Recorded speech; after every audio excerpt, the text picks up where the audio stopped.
Matamgi Manipuri Wari channel asibu tabiriba khwai pumnamakpu taramnok jeri ngasi sumahusagom minor tiger tarataruk suba tangkak amok puduna lakjeri mayam punna taminarasi numidang du theibi jakitang jaraga tumin phamung changduna susut tawri mabongni nungsiribani ma mamana phubagi phone do maso man off thamjinduna lotpani mama khangdana bahaiduna Yamton su chang ising toklaga chai basingan duloi silamduna machanupi gi kana changlakli Yamton na changlakpada theibi phaglang lomda mamai leisinduna tumlamli Yamton theibi gi phamong machidu da phamthei Abem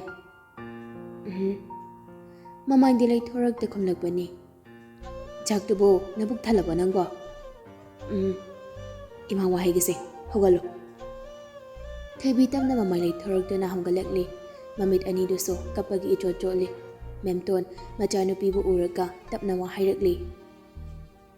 Kaigi kapino ne. Imana nang bupaning do na jaybani. Yengo hay, nang angang yam na uidi. Wakal mapum padribin.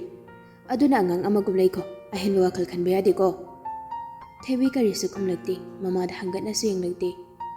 Imana nang bu, pik-tipik liba angang amagumne, ngasiso, imagi mita di uriban. Matang watam chari haiba kanda ichagi so matam lakani nengamdaba tawgan nabung si phawba nupi na hagi wakal khandri imungya waba imagi mateng pangnaba hotnabada lairik phawba maning tamna tamhanba ngamjadrabani ningba thungdaba kaya selot sinduna nabung na ngasi hotnaribasi kanagidamagtana ha aikhoigi naitro ima asiguma wakal nangina kukma chaduda leiramgani haibase thajadabani imabu wayamna ngangi tahangan Macha warak bahai tabis tahan gano. Memton mapi tarakli, konjol tanik-tanik among hairakli. Ngasi phawada, napalay ti haibagi, may samacit ama phawba.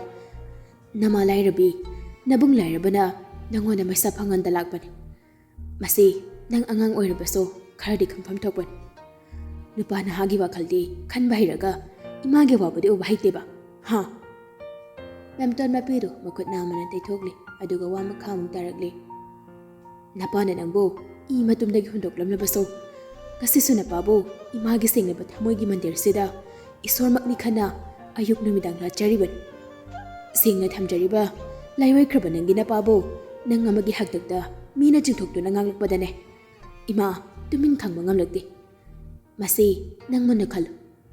Among hanamaga na baso yaro. Layrabi lukrabi majanag na, mingi bunga doge, wakalam sa batine. Nasana nasa, mangjo na basinjabani. Imana haiba wasingse, ngasi haiba numisidagi, mangi wakal thadokadabani. Karigumba ngamdraba, imabu phatin haigano. Memton iliba phiziduna, mabidu taythokduna, tamna haugalaglaga thokri. Mamana heng thokibaga, phangatuna layramba, birang pumbadu, maning tamna sintharakli. Ingaw-ngaw na layjabini, thamoy pandaba magtinatti thoibi. Maso miyoybani, awa nungay, phazaba thiba, nungsiba apamba, pamnamak, watana simbirakli mapuna. Ijam-jamba matawna, ingaw-ngaw mo matawna, ilang-lang dyan na ujarabaso, tungan mamay thongamadi layribani magiso. Nungsiba phamkrabani, nupahay mabo, thamoy singna. Adukhang na nung secret haybi na arnapo, ingaw-ngaw mo matawna, nungsiba haytaba manjarabaso, thamoy manungdadi, nungsiba gipankay na henda, mikub koding, nungsiba hengadjakibani, nupa mabo. Mama na hayram liwa wahay pumba, aranbam tayaw di hayba, magkangi. Adubo nungsibagi matuna, jusin kraba thamoy aduna, magi nungsibadagi, arnapo inthoke haibasu ngamloy dawri. Ima, nachasi amna phate, ima bo sa kapal, aise maramong pi oide ko, aise kagi, ima, nachagi sa thamoy pal, aise loy kagi, nachagi ingaw-ngaw bay tawda, nunggi oiba thamoy bo, loto na thambani ma.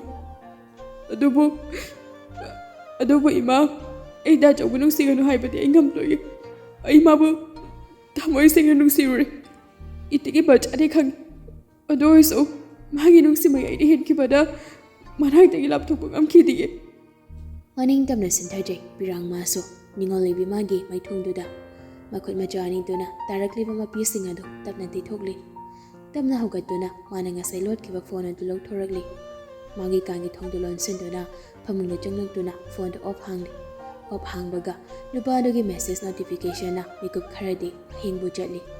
ꯄꯨꯝꯅꯃꯛꯇꯨꯅ ꯊꯩꯗꯨꯅ ꯏꯉꯥꯡ ꯉꯥꯡꯁꯤꯜꯂꯒ ꯁꯥꯒꯠꯂꯤꯕ ꯃꯃꯥꯏ ꯅꯥꯀꯟ ꯑꯃꯗꯣ photo Khapli. Message ꯑꯃ ꯋꯥꯔꯗ ꯈꯔ ꯏꯔꯒ ꯅꯨꯄꯥ ꯑꯗꯨꯒ ꯐꯣꯇꯣꯗꯨꯒ ꯊꯥꯈꯤ꯫ ꯁꯣꯝꯗꯁꯨ ꯅꯨꯄꯥꯗꯣ ꯊꯣꯏꯕꯤꯒꯤ ꯃꯦꯁꯦꯖꯇꯨ ꯐꯪꯕꯒ ꯄꯟꯊꯗꯦ꯫ ꯌꯥꯝꯅ ꯐꯤꯡꯅ ꯔꯨꯝꯗꯨꯗꯒꯤ ꯃꯄꯥꯟꯗ ꯊꯣꯛꯈꯤ꯫ ꯒꯥꯔꯥꯖꯇꯒꯤ ꯒꯥꯔꯤꯗꯨ ꯊꯧꯗꯣꯛꯇꯨꯅ ꯐꯤꯡꯅ ꯊꯧꯔꯛꯂꯤ꯫ ꯒꯥꯔꯤꯗꯣ ꯁꯤꯅꯥꯏꯇꯝꯅ ꯊꯧꯗꯣꯔꯛꯂꯤ꯫ ꯊꯩꯕꯤ ꯃꯦꯁꯦꯖ ꯑꯗꯨ ꯊꯥꯈ꯭ꯔꯒ ꯔꯤꯄ꯭ꯂꯥꯏ ꯂꯥꯛꯇꯕꯗꯣ ꯃꯊ꯭ꯋꯥꯏ ꯍꯦꯟꯅ ꯅꯨꯡꯉꯥꯏꯇ꯭ꯔꯦ꯫ ꯇꯞꯅ ꯃꯄꯤ ꯑꯃꯨꯛ ꯆꯤꯟꯊꯔꯛꯂꯤ꯫ ꯕꯤꯖꯣꯏ ꯒꯥꯔꯤ ꯃꯈꯣꯜ ꯇꯥꯈꯤꯕꯗꯨꯗ ꯊꯣꯔꯛꯂꯤ꯫ ꯍꯥꯏ, ꯀꯅꯥꯅꯣ ꯊꯦꯡꯂꯀꯥꯟꯁꯤꯗ ꯒꯥꯔꯤ ꯊꯧꯗꯣꯛꯇꯨꯅ ꯆꯠꯈ꯭ꯔꯤꯁꯤꯕꯣ? ꯍꯦꯟꯕꯁꯨ ꯇꯨꯝꯂꯒꯦ ꯍꯥꯏꯗꯨꯅ ꯆꯪꯂꯛꯄꯗ ꯉꯥꯏꯔꯤꯕ ꯇꯟꯖꯥ ꯑꯣꯏꯕꯅ ꯆꯦꯟꯊꯣꯔꯛꯂꯤ꯫ ꯄꯥꯎ, ꯀꯩꯗꯧꯕ ꯌꯥꯎꯔꯒꯦ? ꯒꯥꯔꯤ ꯊꯧꯗꯣꯛꯈꯤꯕꯗꯨꯕꯨ ꯍꯪꯕꯅꯤꯅꯦ꯫ ꯑꯩꯁꯨ ꯊꯥꯎꯋꯦ ꯄꯥꯎ꯫ ꯁꯦꯀ꯭ꯌꯨꯔꯤꯇꯤ ꯅꯨꯄꯥꯗꯣ ꯇꯍꯥꯟ ꯇꯍꯥꯟ ꯆꯦꯟꯊꯣꯔꯛꯂꯤ꯫ ꯄꯥꯎ, ꯁꯥꯔꯅꯤ ꯒꯥꯔꯤ ꯊꯧꯗꯣꯛꯈꯤꯕꯗꯣ꯫ ꯍꯥ, ꯀꯔꯤꯒꯤ? ꯍꯧꯖꯤꯛ ꯈꯛꯇ? ꯃꯔꯝꯗꯤ ꯍꯥꯏꯔꯝꯗꯦ, ꯐꯤꯡꯅ ꯊꯧꯗꯣꯛꯈꯤ꯫ ꯍꯦꯟꯕ, ꯂꯧꯁꯤꯡ ꯀꯧꯔꯛꯎ꯫ ꯐꯅꯤ ꯄꯥꯎ꯫ ꯍꯦꯟꯕ ꯂꯧꯁꯤꯡꯕ ꯀꯧꯕ ꯂꯥꯛꯂꯤ꯫ ꯂꯧꯁꯤꯡꯁꯨ ꯇꯨꯝꯂꯝꯗ꯭ꯔꯤ꯫ ꯍꯦꯟꯕꯅ, ꯂꯧꯁꯦꯡ, ꯍꯥꯎ, ꯄꯥꯎꯅ ꯀꯧꯔꯤ꯫ ꯑꯧ, ꯇꯥꯔꯦ ꯂꯥꯛꯑꯒꯦ꯫ ꯂꯧꯁꯤꯡꯁꯨ ꯊꯣꯔꯛꯂꯤ꯫ ꯕꯤꯖꯣꯏ ꯃꯪꯒꯣꯜꯗ ꯊꯥꯔꯤꯕ ꯁꯤꯡꯒꯜ ꯁꯣꯐꯥꯗꯨꯗ ꯐꯝꯗꯨꯅ ꯂꯩꯔꯝꯃꯤ꯫ ꯄꯥꯎ, ꯗꯥꯆꯧꯗ ꯀꯣꯜ ꯇꯧ꯫ ꯑꯁꯨꯛ ꯊꯦꯡꯂꯀꯥꯟꯁꯤꯗ ꯀꯗꯥꯏꯗꯅꯣ ꯃꯥꯅ ꯆꯠꯂꯤꯁꯤꯕꯣ? ꯑꯣ, ꯍꯣꯏ ꯄꯥꯎ꯫ ꯂꯧꯁꯤꯡ ꯃꯌꯥꯝꯕꯗ ꯀꯣꯜ ꯍꯟꯖꯤꯟ ꯍꯟꯖꯤꯟ ꯇꯧꯔꯤ꯫ ꯑꯗꯨꯕꯨ ꯁꯨꯛꯄꯥꯏ ꯄꯥꯏꯔꯛꯇꯦ꯫ ꯄꯥꯏꯔꯛꯇꯦ ꯄꯥꯎ? ꯑꯩꯒꯤ ꯏꯆꯥꯁꯦ ꯑꯁꯨꯛ ꯐꯤꯡꯕꯁꯤꯕꯨ ꯀꯔꯤꯅꯣꯅꯦ? ꯋꯥ ꯑꯃꯇ ꯐꯖꯅ ꯈꯟꯅꯗꯦ꯫ ꯐꯔꯦ ꯐꯔꯦ, ꯄꯣꯊꯥꯅꯔꯣ ꯆꯠꯂꯣ꯫ ꯂꯧꯁꯤꯡ ꯑꯃꯗꯤ ꯍꯦꯟꯕꯁꯨ ꯃꯥꯒꯤ ꯔꯣꯝꯗ ꯆꯪꯅꯈ꯭ꯔꯤ꯫ ꯕꯤꯖꯣꯏ ꯃꯆꯤ ꯂꯦꯡꯗꯦ, ꯇꯨꯃꯤꯟ ꯐꯝꯂꯤ꯫ ꯃꯃꯥ, ꯅꯆꯥꯅꯨꯄꯥꯁꯤ ꯑꯩꯕꯨ ꯀꯔꯝ ꯉꯥꯡꯅꯅꯤ? ꯃꯄꯥ ꯑꯩꯉꯣꯟꯗ ꯃꯥꯒꯤ ꯑꯣꯏꯕ ꯋꯥ ꯈꯖꯤꯛ ꯐꯥꯎꯕ ꯇꯝꯊꯣꯛꯇꯦ꯫ ꯃꯄꯥ ꯑꯩꯅꯁꯨ ꯉꯁꯤ ꯐꯥꯎꯕ ꯃꯥꯒꯤ ꯑꯅꯤꯡꯕꯗ ꯈꯨꯠ ꯊꯤꯡꯖꯤꯟꯗ꯭ꯔꯤꯕꯅꯤ꯫ ꯏꯆꯥꯅꯤ, ꯏꯕꯥꯅꯤꯒꯤ ꯑꯍꯥꯟꯕ ꯐꯪꯖꯈꯤꯕ ꯏꯆꯥꯅꯤ, ꯏꯆꯥ ꯊꯣꯏꯕꯅꯤ꯫ ꯑꯩꯁꯦ ꯃꯄꯥ ꯑꯃ ꯑꯣꯏꯕꯗ ꯃꯇꯤꯛ ꯆꯥꯗꯦ ꯈꯟꯕꯅꯔꯥ ꯃꯕꯨꯛꯅꯤꯡꯒꯤ ꯋꯥꯍꯩ ꯑꯃ ꯐꯥꯎꯕ ꯍꯥꯏꯗꯕꯁꯦ? ꯃꯃꯥ, ꯅꯪ ꯂꯩꯔꯝꯂꯕꯗꯤ ꯅꯆꯥꯁꯦ ꯑꯁꯨꯝꯅ ꯇꯧꯔꯝꯂꯣꯏꯀꯣ?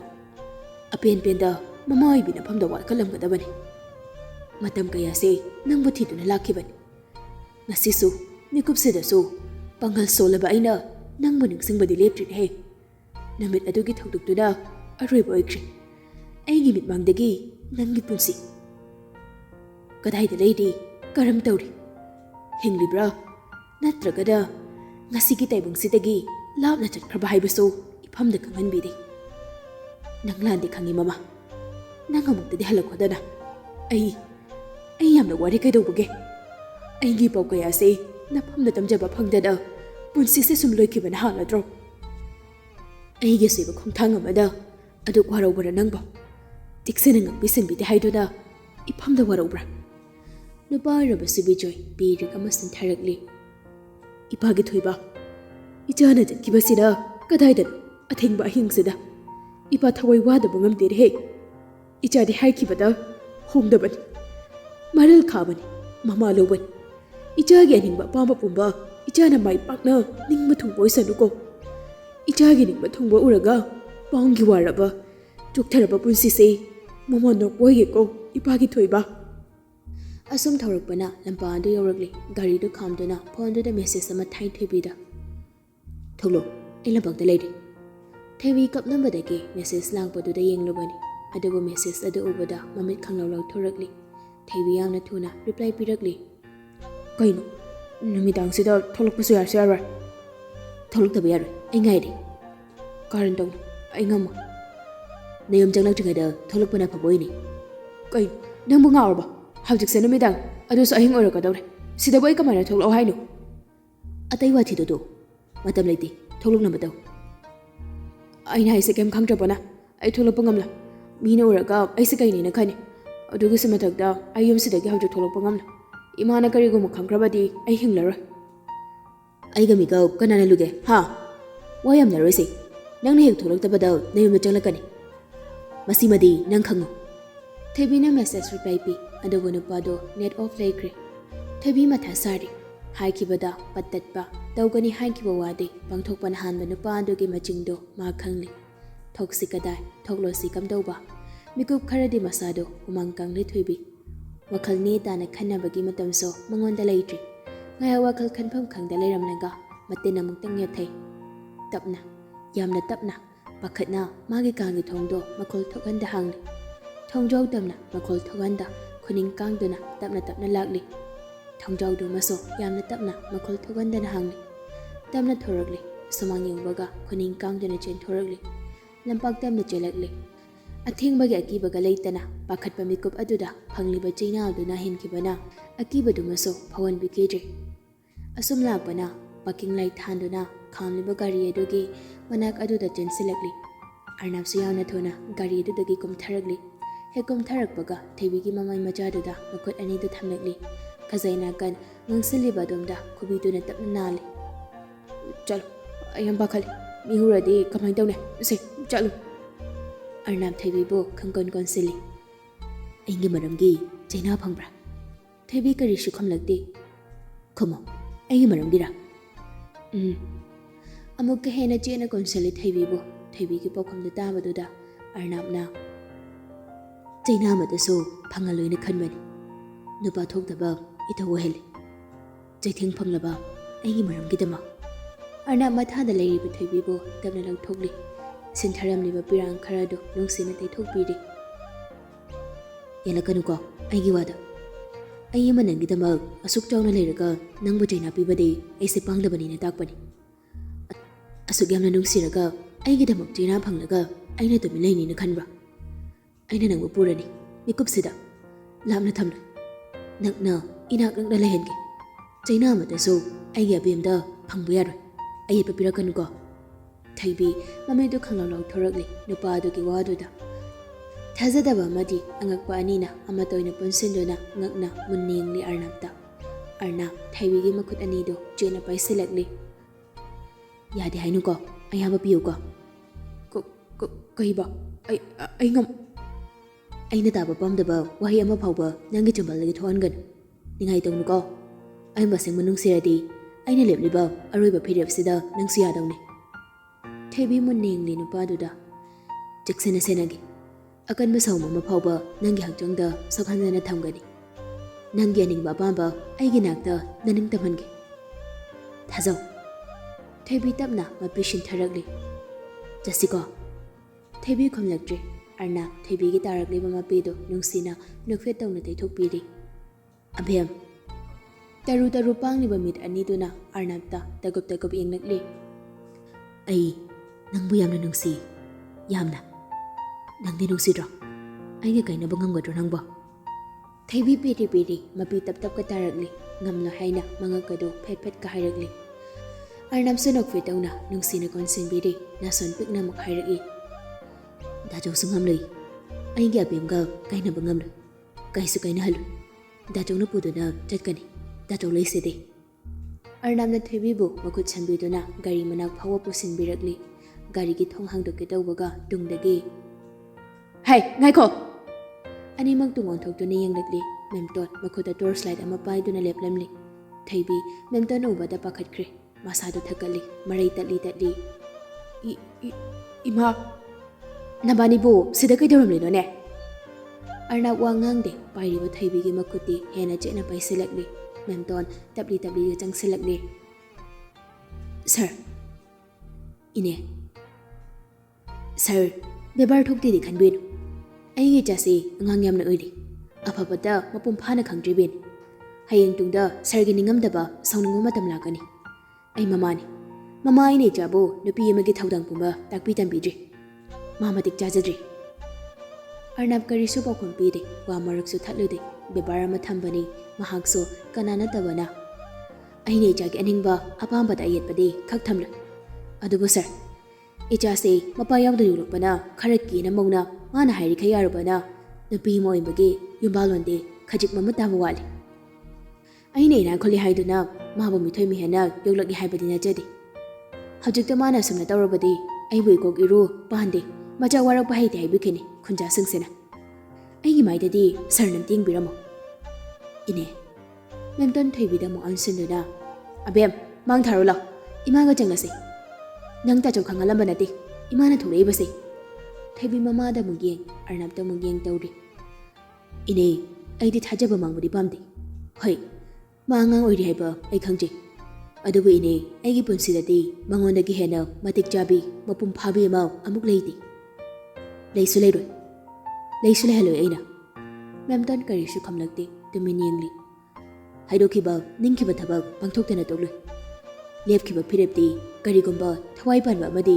ꯂꯥꯏꯃꯛꯅ ꯐꯥꯎꯕ ꯍꯣꯡꯍꯟꯕ ꯉꯝꯂꯣꯏ ꯊꯣꯏꯕꯤꯗ ꯑꯃꯨꯛ ꯌꯦꯡꯂꯛꯂꯤ ꯑꯥꯔꯅꯥꯞ ꯑꯩꯒꯤꯅꯤ ꯈꯟꯈ꯭ꯔꯕ ꯅꯪꯗꯤ ꯑꯩꯒꯤꯗꯨꯝ ꯑꯣꯏꯒꯅꯤ ꯅꯪꯕꯨ ꯃꯨꯟꯕꯤꯅꯕ ꯀꯅꯥꯁꯨ ꯂꯩꯍꯜꯂꯣꯏ ꯃꯦꯝꯇꯣꯟꯗ ꯌꯦꯡꯂꯒ ꯍꯥꯏꯔꯛꯂꯤ ꯇꯞꯅ ꯆꯪꯁꯤꯜꯂꯛꯂꯤ ꯊꯩꯕꯤꯕꯨ ꯃꯈꯨꯠ ꯁꯝꯕꯤꯔꯗꯨꯅ ꯏꯅꯦꯕꯨ ꯊꯥꯖꯕ ꯊꯝꯂꯒꯦ ꯊꯥꯖꯕ ꯃꯥꯡꯍꯟꯕꯗꯤ ꯑꯩ ꯄꯥꯝꯗꯦ ꯃꯥꯡꯍꯜꯂꯛꯑꯣꯏ ꯍꯥꯏꯅꯁꯨ ꯈꯜꯂꯤ ꯁꯥꯔ ꯑꯥꯔꯅꯥꯞ ꯊꯩꯕꯤꯗ ꯇꯞꯅ ꯏꯃꯥꯒ ꯆꯪꯉꯨꯀꯣ ꯊꯩꯕꯤ ꯇꯞꯅ ꯌꯦꯡꯂꯛꯂꯤ ꯃꯄꯤꯔꯥꯁꯨ ꯆꯦꯜꯂꯛꯂꯤ ꯆꯪꯉꯨ ꯃꯦꯝꯇꯣꯟ ꯊꯩꯕꯤꯒꯤ ꯃꯈꯨꯠꯇꯨ ꯇꯞꯅ ꯄꯥꯏꯔꯛꯂꯤ ꯗꯥꯆꯧ ꯑꯥꯔꯅꯥꯞ ꯊꯩꯕꯤꯗ ꯈꯪꯌꯦꯡ ꯌꯦꯡꯂꯛꯂꯤ ꯑꯁꯨꯛ ꯀꯨꯏꯕꯁꯤ ꯅꯣꯡꯃꯇꯁꯨ ꯃꯥꯒꯤ ꯆꯨꯝꯕꯥꯜꯗꯒꯤ ꯅꯨꯡꯁꯤꯅ ꯗꯥꯆꯧ ꯍꯥꯏꯅ ꯀꯧꯔꯛꯈꯤꯗ꯭ꯔꯤ ꯅꯝꯍꯥꯏ ꯇꯧꯗꯨꯅ ꯂꯥꯛꯈꯤꯕ ꯈꯛꯇꯅꯤ ꯉꯁꯤ ꯇꯅꯤꯛ ꯇꯅꯤꯛꯂꯕ ꯈꯣꯟꯖꯦꯜꯅ ꯅꯨꯡꯁꯤꯕ ꯈꯣꯟꯊꯣꯛꯅ ꯗꯥꯆꯧ ꯀꯧꯔꯛꯄꯗ ꯑꯥꯔꯅꯥꯞ ꯊꯩꯕꯤꯕꯨ ꯅꯨꯡꯁꯤꯕ ꯈꯪꯍꯦꯟ ꯍꯦꯟꯂꯛꯂꯤ ꯊꯃꯣꯏꯗ ꯍꯥꯏꯐꯝ ꯈꯪꯗꯕ ꯀꯔꯤꯅꯣ ꯈꯪꯗꯕ ꯏꯍꯨꯜ ꯑꯃꯅ ꯑꯣꯠꯈꯥꯏꯔꯛꯂꯤ ꯃꯃꯥ ꯃꯆꯥꯗꯨ ꯆꯪꯃꯤꯟꯅꯈ꯭ꯔꯦ ꯊꯩꯕꯤ ꯑꯥꯔꯅꯥꯞꯇ ꯇꯨꯡ ꯍꯟꯅ ꯍꯟꯅ ꯌꯦꯡꯗꯨꯅ ꯃꯃꯤ ꯁꯥꯝꯈ꯭ꯔꯦ ꯅꯨꯄꯥ ꯑꯣꯏꯕ ꯃꯥꯒꯤ ꯃꯤꯠꯌꯦꯡꯗꯒꯤ ꯊꯩꯕꯤꯅ ꯃꯤꯠꯌꯦꯡꯒꯤ ꯋꯥꯡꯃ ꯂꯥꯟꯈ꯭ꯔꯕꯗ ꯇꯞꯅ ꯁꯣꯜꯂꯛꯂꯤ ꯑꯕꯦꯝ ꯑꯩꯒꯤ ꯑꯕꯦꯝ ꯃꯆꯥ ꯃꯤꯀꯨꯞꯁꯤꯗ ꯅꯪꯕꯨ ꯊꯥꯗꯣꯛꯑꯦꯅ ꯋꯥꯔꯧꯒꯅꯨ ꯗꯥꯆꯧꯅ ꯅꯪꯕꯨ ꯈꯛ ꯊꯥꯗꯣꯛꯇꯦ ꯊꯥꯗꯣꯛꯂꯣꯏ ꯑꯌꯨꯛ ꯑꯉꯟꯕꯗ ꯁꯥꯌꯣꯟ ꯃꯃꯥꯒꯤ ꯄꯥꯎꯈꯣꯟ ꯂꯥꯛꯂꯤ ꯄꯂꯦꯜ ꯇꯝꯅ ꯑꯃꯨꯛꯇ ꯂꯥꯛꯇ꯭ꯔꯤꯕ ꯂꯝꯕꯤꯅꯤ ꯏꯉꯥꯎ ꯉꯥꯎꯔꯦ ꯃꯥ ꯂꯝꯕꯤꯁꯤꯗꯤ ꯆꯞ ꯆꯞ ꯃꯥꯟꯅꯕ ꯉꯥꯛꯇ ꯀꯗꯣꯝ ꯆꯠꯇꯣꯏꯕ ꯑꯩꯗꯤ ꯂꯝꯕꯤꯗ ꯂꯥꯛꯄ ꯑꯍꯜ ꯅꯨꯄꯤ ꯑꯃꯗ ꯍꯪꯂꯤ ꯏꯅꯦ ꯁ꯭ꯋꯥꯏꯁꯤꯗ ꯇꯝꯐꯥ ꯀꯧꯕ ꯏꯃꯥ ꯑꯃꯒ ꯂꯩꯕ꯭ꯔꯣ ꯅꯨꯄꯤ ꯑꯍꯜ ꯑꯗꯨꯅ ꯏꯕꯨꯡꯉꯣ ꯅꯪꯅ ꯂꯦꯞꯂꯤꯕ ꯊꯣꯡꯒꯥꯜꯁꯤ ꯇꯝꯐꯥꯒꯤ ꯊꯣꯡꯒꯥꯜꯅꯤꯅꯦ ꯏꯍꯦ ꯑꯩꯗꯤ ꯈꯪꯂꯨꯗ꯭ꯔꯦ ꯌꯥꯝ ꯅꯨꯡꯉꯥꯏꯖꯔꯦ ꯏꯅꯦ ꯁꯥꯌꯣꯟ ꯃꯃꯥꯅ ꯄꯤꯔꯛꯄ ꯄꯣꯠꯇꯨ ꯄꯨꯁꯤꯟꯗꯨꯅ ꯆꯪꯂꯛꯂꯤ ꯃꯆꯤꯟꯗꯨꯗꯁꯨ ꯃꯨꯔꯨꯝ ꯃꯨꯔꯨꯝ ꯁꯣꯜꯂꯤ ꯍꯨꯏꯒ ꯑꯃꯨꯛ ꯂꯩꯔꯝꯗꯅꯕ ꯇꯧꯔꯤꯁꯦ ꯇꯟꯈ꯭ꯔꯦ ꯑꯋꯣꯏꯕ ꯏꯃꯥꯁꯤꯅ ꯄꯥꯎꯈꯣꯟꯁꯦ ꯍꯦꯛꯇ ꯁꯤꯔꯛꯄ ꯃꯥꯏ ꯇꯥꯃꯩꯖꯥ ꯑꯣꯏꯗꯨꯅ ꯅꯥꯒꯟꯕ ꯑꯣꯏꯅ ꯍꯦꯛ ꯇꯧꯔꯗꯅ